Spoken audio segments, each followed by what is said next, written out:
چا چې پردي مالونه خوړلي پاورېدو نه وایم چې په سترګو یې درته وکړي زما په خدای قسم دی او بیا مې دی په خدای قسمي چې یوه ډېرې پیسه پردی مال ستا په اوږه پاتې شو یو ډېرې پیسه پردی مال ستا په اوږه پاتې شو ټول عمر دپاره جهنم ستا لازم او د جنت بوی در باندې حرام دا زما د کور خبره حافظ ابن کثیر لیکلی دي چې په قیامت کې به پیش شي او ډېر مزګزار او پرهیزګار او حاجي صاحب او بزرګ صاحب او خودو جوبو والا دا خو د جنت توتی دی چې پیش شي الله به ورته وایي چې د پلاني سړي په تا یوه پیسه پاتې ده یو پیسه ورشه پیسه راوړه نو بیا جنت ته ځه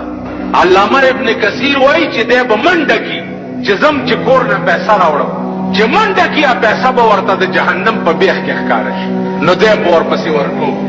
نو پیسه چې راوچته کي او د جهنم سر ته راځي پیسه به دې بیا پرېوځي نو دی به بیا ورپسې ورټوپ کي نو په دومره مزل به ورټوپ کوي چې 80,000 کاله به لاندې تختې ته مزل وي نو علامه ابن کثیر وایي چې تر قیامته پورې به د یو پیسې په عوض کې دا سړی په دې قهر گرفتار او که په غلطۍ او په یېره دې نه چرته د چا پردی حق د په غاړه پاتې په غلطۍ او په یېره